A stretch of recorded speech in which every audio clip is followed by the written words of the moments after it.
வணக்கம் நேர்களே, நீங்கள் இணைந்திருப்பது ட்ரூத் தமிழ் கனடாவினுடைய கனேடிய தமிழ் செய்திகளின் தொகுப்புடன். கடந்த 24 மணி நேரத்தில் கிடைக்கப்பட்ட முக்கியமான கனேடிய தமிழ் செய்திகளை தான் இந்த வீடியோவில் பார்க்க இருக்கின்றோம். இதுவரை சேனலை சப்ஸ்கிரைப் செய்யாத நேயர்கள் இருந்தால் இப்போதே சப்ஸ்கிரைப் செய்து கொள்ளுங்கள். தொடர்ச்சியாக விரிவாக செய்திகளை பார்க்கலாம். கடந்த 2022 ஆண்டு ஒட்டாவாவில் நடைபெற்ற ஃப்ரீடம் கொன்வாய் போராட்டங்களின் போது அவசரகால சட்டத்தை அமல்படுத்திய தொடர்பான கீழமை நீதிமன்றத்தின் தீர்ப்பை எதிர்த்து கனேடிய மத்திய அரசு உச்ச நீதிமன்றத்தில் மேன்முறையீடு செய்ய இருப்பதாக அதிகாரப்பூர்வமாக அறிவித்திருக்கின்றது. கனேடிய நீதித்துறையின் முன்னுள்ள மிக முக்கியமான அரசியலமைப்பு கேள்விகளில் இதுவும் ஒன்றாக பார்க்கப்படுகிறது. 2022 ஜனவரி மற்றும் பிப்ரவரி மாதங்களில் ஆயிரக்கணக்கான சரக்குந்து ஓட்டுநர்கள் மற்றும் போராட்டக்காரர்கள் ஒட்டாவாவின் நாடாளுமன்ற பகுதியை முற்றுகையிட்டார்கள். இதனை கட்டுப்படுத்த ட்ரூடோ அரசாங்கம் அவசரகால சட்டத்தை அமல்படுத்தியது. இச்சட்டம் போராட்டங்களை தடை செய்யவும் வங்கி கணக்குகளை முடக்கவும் மத்திய அரசுக்கு தற்காலிகமாக அதீத அதிகாரங்களை வழங்கியது. இருப்பினும் இந்த சட்டத்தை அமல்படுத்தியது சட்டவிரோதமானது என்றும் அப்போதைய சூழ்நிலைகளுக்கு இது நியாயமற்றது என்றும் கீழமை நீதிமன்றம் முன்பு தீர்ப்பளித்திருந்தது. இந்த நிலையில் கார்னி அரசாங்கம் உச்ச நீதிமன்றத்தில் இந்த மேன்முறையீட்டை முன்னெடுப்பதன் மூலம் அவசரகால சட்டத்தின் பயன்பாட்டை நியாயப்படுத்துவதில் ஒட்டாவா உறுதியாக உள்ளது என்பதை சுட்டிக்காட்டுகிறது. எதிர்காலத்தில் இதுபோன்ற அசாதாரண அதிகாரங்களை அரசாங்கங்கள் எப்போது எப்படி பயன்படுத்தலாம் என்பதற்கான நிரந்தர முன்னுதாரணத்தை உச்சநீதிமன்ற தீர்ப்பு உருவாக்கும் என்பதால் இந்த வழக்கு நாடு முழுவதும் பெரும் எதிர்பார்ப்பை ஏற்படுத்தியிருக்கின்றது.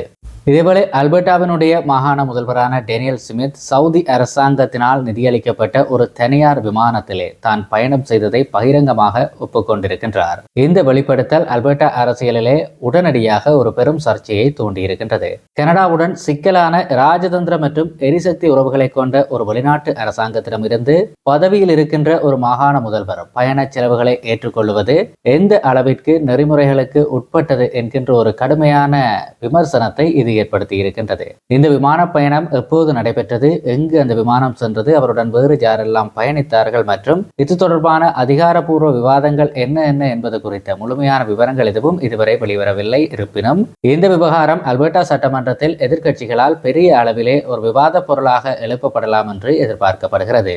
இதேவேளை நீதிமன்ற விசாரணையின் போது ஏற்பட்ட ஒரு காரசாரமான விவாதத்திலே வழக்கறிஞரை சிறையில் அடைக்க உத்தரவிட்ட அல்பர்டா மாகாண நீதிபதியை இடைநீக்கம் செய்யுமாறு நீதித்துறை நடத்தை வாரியம் பரிந்துரைத்திருக்கின்றது. இந்த சம்பவம் நீதிபதியின் மனநிலை மற்றும் நீதிமன்ற அவமதிப்பு அதிகாரங்களை அவர் எவ்வாறு பயன்படுத்துகிறார் என்பது குறித்த தீவிர கவலைகளை ஏற்படுத்தி இருக்கின்றது. நீதிபதியின் அடையாளம் மற்றும் நீதிமன்றத்தில் நடந்த மோதலின் துல்லியமான தன்மை பற்றிய முழுமையான தகவல்கள் வெளியாகவில்லை என்றாலும் அல்பர்டாவின் நீதித்துறை மறு ஆய்வு அமைப்பு இந்த விவகாரத்தை முழுமையாக விசாரித்து இடைநீக்கம் செய்வதே சரியான ஒழுங்கு நடவடிக்கை என்கிற முடிவுக்கு வந்திருக்கின்றது. நீதித்துறையின் பொறுப்பு கூறல் மற்றும் சட்ட ஆலோசகர்கள் மீதான நீதித்துறை அதிகாரத்தின் எல்லைகள் குறித்த அடிப்படை விவாதங்களை இந்த வழக்கு மீண்டும் கிளப்பியிருக்கின்றது. இதேவேளை நியூ புருன்ஸ்விக் அரசாங்கம் தனது 2026-27 நிதியாண்டிற்கான மாகாண பட்ஜெட்டை மார்ச் 17 அன்று தாக்கல் செய்தது. இதில் மாகாண வரலாற்றிலேயே முன்னெப்போதும் இல்லாத அளவாக $1.4 பில்லியன் பற்றாக்குறை பதிவாகி இருக்கின்றது. இந்த மிகப்பெரிய நிதி பற்றாக்குறைக்கு மத்தியிலும் மாகாண சுகாதார அமைப்பின் மீதான தொடர்ச்சியான அழுத்தங்களை கருத்தில் கொண்டு சுகாதாரத்துறைக்கான செலவினங்களை கணிசமாக அதிகரித்திருக்கிறார்கள். நிதி பற்றாக்குறையை சமாளிக்கும் விதமாக நெடுஞ்சாலைகளில் சுங்கச்சாவடிகளை அமைத்தல் மற்றும் அரச ஊழியர்களின் எண்ணிக்கையை குறைத்தல் போன்ற கடுமையான திட்டங்களை அரசாங்கம் முன்மொழிந்திருக்கின்றது. சமநிலையான நிதியை கொண்ட மாகாணம் என்று நீண்ட காலமாக பெருமைப்பட்டுக் கொண்ட நியூ புருன்ஸ்விக் அரசுக்கு இந்த பட்ஜெட் ஒரு மிகப்பெரிய நிதி சவாலாக உருவெடுத்திருக்கிறது. இதேவேளை மத்திய கிழக்கிலே போர் பதட்டம் நிலவி வருகின்ற சூழ்நிலையில் அல்பர்டா எம்எல்ஏயான வாரன் ரிச்சல் தான் மேற்கொண்ட இஸ்ரேல் பயணத்தை பகிரங்கமாக நியாயப்படுத்தி இருக்கின்றார். அவரது இந்த பயணம் அரசியல் வட்டாரத்தில் கடும் விமர்சனங்களை சந்தித்த நிலையில் இது முற்றிலும் பொருத்தமானது என்றும் ஒரு நியாயமான நோக்கத்திற்காகவே மேற்கொள்ளப்பட்டது என்றும் அவர் வாதிட்டார். போர் நடைபெறும் பகுதிகளுக்கு அரசாங்க அதிகாரிகள் பயணம் செய்வது குறித்தும் போர்க்காலத்தில் வெளிப்படையான ஆதரவை வழங்குவது குறித்தும் கனடா முழுவதும் நிலவி வருகின்ற பரந்த அரசியல் பதட்டங்களை இந்த சர்ச்சை பிரதிபலிக்கிறது. இதேவேளை ஈரானில் நடைபெற்று வருகின்ற போர், கனடிய பொருளாதாரம் மற்றும் மத்திய அரசின் வரவிருக்கின்ற வசந்த கால நிதி அறிக்கை ஆகிய இரண்டின் மீதும் ஒரு மிக பெரும் கரும் மேகமாக சூழ்ந்திருப்பதாக பொருளாதார நிபுணர்கள் எச்சரித்திருக்கிறார்கள். இந்த பின்னணியிலே பேங்க் ஆஃப் கனடா தன்னுடைய வட்டி விகித அறிவிப்பை புதன்கிழமை வெளியிட இருக்கின்ற நிலையிலே பிப்ரவரி மாதத்தில் கனடாவின் தொழிலாளர் சந்தையில் 84,000 வேலைகள் இழக்கப்பட்டது. இதில் 20,000 வேலைகள் பிரிட்டிஷ் கொலம்பியாவில் மட்டும் இழக்கப்பட்டது. இது மிகவும் ஆபத்தான அறிகுறியாகும். பணவீக்கத்தை பொறுத்தவரையிலே பிப்ரவரியில் 1.8% குறைந்திருந்தாலும் அமெரிக்க இஸ்ரேல் படைகள் ஈரான் மீதான போரை தொடங்கியதிலிருந்து எண்ணெய் விலைகள் கடுமையாக உயர்ந்திருக்கின்றது. இதனால் வருகின்ற மாதங்களில் பணவீக்கம் 3% நெருங்கும் அபாயம் இருப்பதாக தெரிவித்திருக்கின்றார்கள். இதற்கிடையிலே மத்திய அரசினுடைய வசந்தகால பொருளாதார நிதிநிலை அறிக்கையானது மார்ச் 31க்கு பிறகு தாக்கல் செய்யப்படும் என்று சொல்லி நிதித்துறை உறுதிப்படுத்தியும் இருக்கின்றது. இதன் காரணமாக முதலீட்டாளர்கள் ஓரளவுக்கு பொறுமை காக்கின்ற ஒரு சூழல் தான் சந்தையிலே இருக்கிறது. இதேவேளை பிரிட்டிஷ் கொலம்பியாவினுடைய திரவ இயற்கை எரிவாயு சந்தையானது ஆசிய நாடுகளுக்கு கனடிய இயற்கை எரிவாயுவை ஏற்றுமதி செய்ய தொடங்கியதன் மூலம் உலகளவிய போட்டியிலே ஒரு புதிய உத்வேகத்தை பெற்றிருக்கின்றது. தற்போதைய ஈரான் போர் காரணமாக உலகின் மிக முக்கியமான எண்ணெய் மற்றும் எரிவாயு கப்பல் போக்குவரத்து பாதையான ஹார்முஸ் ஜலசந்தியிலே கடும் பதட்டம் நிலவுகிறது. இதனால் ஆசிய கொள்முதல் நாடுகள் மத்திய கிழக்கு நாடுகளை சார்ந்திருப்பதை குறைத்து மாற்று வழிகளை தேடி வருகிறது. இந்த புவிசார் அரசியல் சூழல் கனடாவின் LNG ஏற்றுமதிக்கு மிகப்பெரிய வர்த்தக வாய்ப்பை உருவாக்கி இருக்கின்றது.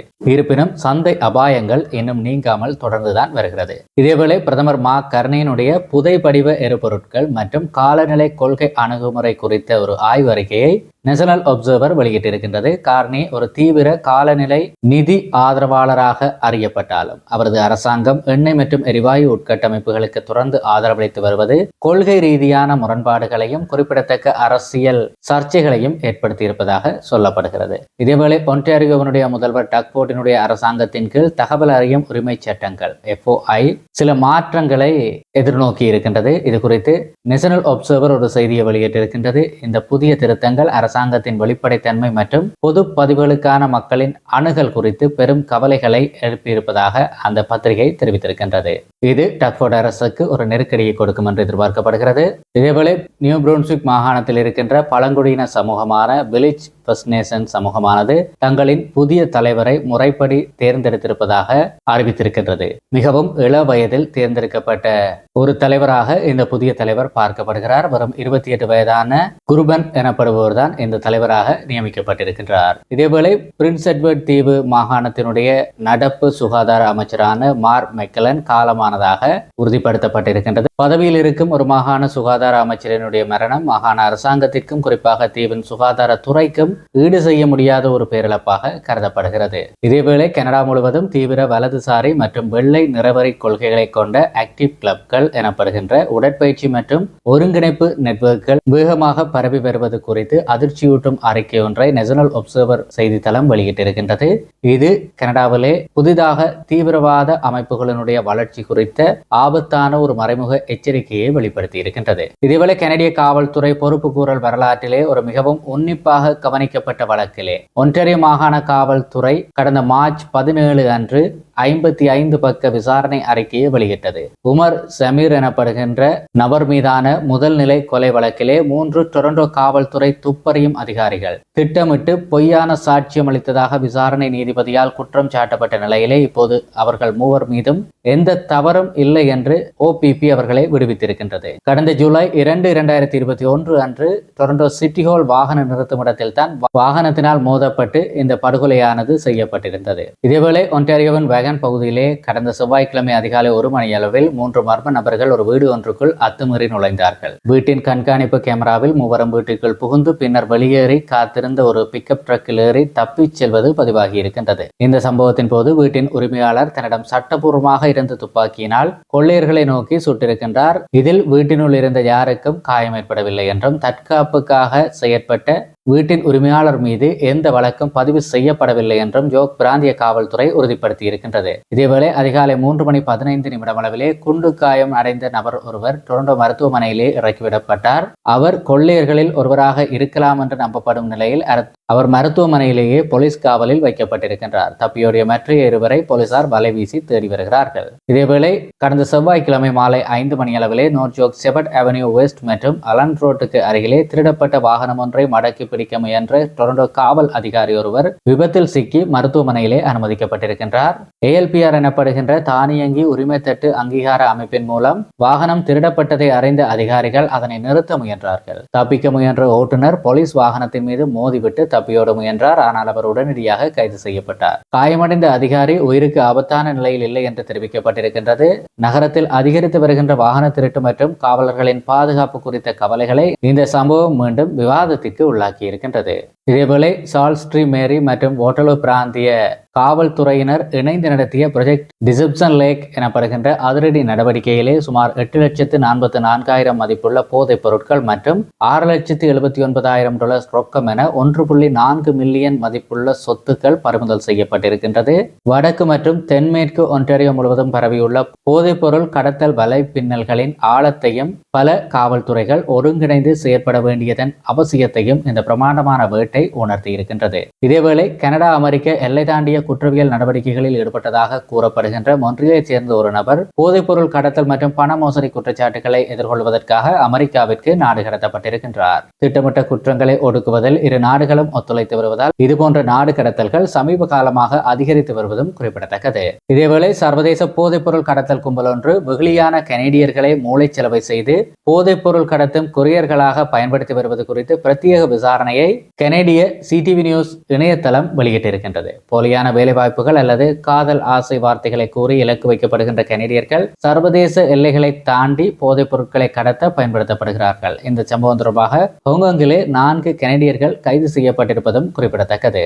இதேவேளை ஈரானிய அரசாங்கத்தின் மூத்த உறுப்பினராக இருக்கலாம் என்று சந்தேகிக்கப்படுகின்ற மசூத் மஜிடி எனப்படுகின்றவரை ஈரானுக்கு திருப்பி அனுப்புவது குறித்து கனேடிய எல்லை சேவைகள் நிறுவனம் தீவிர விசாரணையை முன்னெடுத்திருக்கின்றது. அமெரிக்க இஸ்ரேல் படைகள் ஈரான் மீது போர் தொடுத்துள்ள நிலையிலே போர் நடைபெறும் ஒரு நாட்டிற்கு ஒருவரை நாடு கடத்துவது கனேடிய மனித உரிமை சட்டங்களுக்கு உட்பட்டதா என்கின்ற சட்ட ரீதியான விவாதங்களையும் இந்த வழக்கு கிளப்பியிருக்கின்றது. இதேவேளை பாலியல் வன்கொடுமை குற்றச்சாட்டுக்கு உள்ளான ஒரு நபருக்கு அல்பர்டா மாகாண நீதிபதி ஒருவர் ஜாமீன் வழங்கிய முடிவு தற்போது கடுமையான விமர்சனங்களுக்கு உள்ளாகி இருக்கின்றது. இத்தகைய மிக கடுமையான வன்முறை குற்றங்களில் ஈடுபடுபவர்களுக்கு ஜாமீன் அமைப்பு ஆனது அந்த சிஸ்டம் எப்படி செயற்படுகிறது என்பது குறித்து தற்போது விவாதங்களை இந்த ஒரு செயற்பாடு தீவிரப்படுத்தி இருக்கின்றது. இதேவேளை ஒரு பூங்காவிலே சிறுமி ஒருவரை தவறான முறையிலே அணுக முயன்ற ஒரு நபரை ஒன்டாரியோவை சேர்ந்தவர் இவரை தற்போது போலீசார் கைது செய்து பாரி பகுதியில் இருக்கின்ற ஒரு நீதிமன்றத்திலே ஆஜர்படுத்தி இருக்கிறார்கள் என்கின்ற ஒரு செய்தியும் வெளியாகி இருக்கின்றது.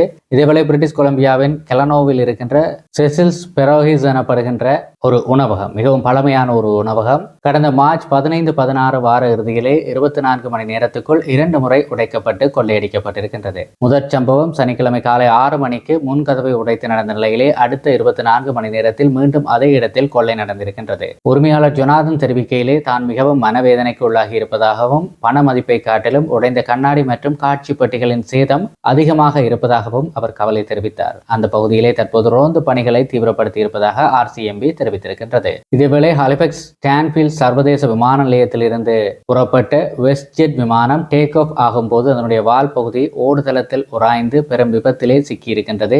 டெயில் ஸ்ட்ரைக் எனப்படும் இத்தகைய நிகழ்வுகள் விமானத்தின் கட்டமைப்பிற்கு பெரும் சேதத்தை ஏற்படுத்தக்கூடிய மிகவும் ஆபத்தான விபத்து வகையாக பார்க்கப்படுகிறது. இது குறித்து விமான போக்குவரத்து பாதுகாப்பு அதிகாரிகள் தீவிர விசாரணைகளை மேற்கொண்டு வருகிறார்கள். இதேவேளை நேயர்களே, கனடாவின் வருவாய் முகமை CRA புதிய வீடு வாங்குபவர்களுக்கான ஃபர்ஸ்ட் டைம் ஹோம் பையர்ஸுக்கான சிறப்பு GST HST தள்ளுபடி திட்டத்திற்கான விண்ணப்பங்களை மார்ச் 17 முதல் அதிகாரப்பூர்வமாக திறந்திருக்கின்றது. $1 மில்லியன் குறைவான விலையிலே புதிதாக கட்டப்பட்ட அல்லது பெருமளவில் புதுப்பிக்கப்பட்ட வீடுகளை வாங்குபவர்கள் GST அல்லது HST இருந்து $50,000 வரை திரும்ப பெற இந்த திட்டம் அனுமதிக்கிறது. வீடுகளின் விலை வீழ்ச்சியடைந்திருப்பதால் புதிய வீடுகளை கட்டுவது கட்டுனர்களுக்கு லாபகரமானதாக இல்லாத தற்போதைய சந்தை நெருக்கடியை சீரமைக்க இது அறிமுகப்படுத்தப்பட்டிருக்கின்றது.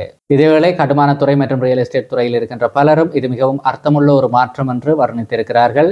இது பழைய வீடுகளின் விலையை அதிகரிக்காமல் புதிய கட்டுமானங்களை ஊக்குவிக்கும் என வீட்டு வசதி நிபுணர் மைக் மொஃபெட்டும் தெரிவித்திருக்கின்றார். இத்துடன் இன்றைய நாளுக்கான கனடிய செய்திகளினுடைய தொகுப்பு முடிவுக்கு வருகிறது. நேயர்களே, செய்திகளை தொடர்ச்சியாக பெற்றுக்கொள்ள சேனல் மறக்காம சப்ஸ்கிரைப் செய்திருப்பதோடு நம்முடைய கனடிய செய்திகளுக்கான வாட்ஸ்அப் குழுவில் இணைந்திருங்கள். இணைவதற்கான இணைப்பு கீழே டிஸ்கிரிப்ஷனிலும் முதலாவது கருத்துறையிலும் கொடுக்கப்பட்டிருக்கின்றது. வாட்ஸ்அப் குழுவில் இணைவதற்கு உங்கள் கனடிய தொலைபேசி இலக்கங்களை மட்டும் பயன்படுத்துங்கள். அதேபோல இந்த சேனலில் உங்களுடைய விளம்பரங்கள் வர வேண்டும் என்று விரும்பினால் வாட்ஸ்அப் குழுவினுடைய அட்மின் இலக்கத்தை தொடர்பு கொள்ளுங்கள். மீண்டும் ஒரு வீடியோவுடன் சந்திப்போம். நன்றி.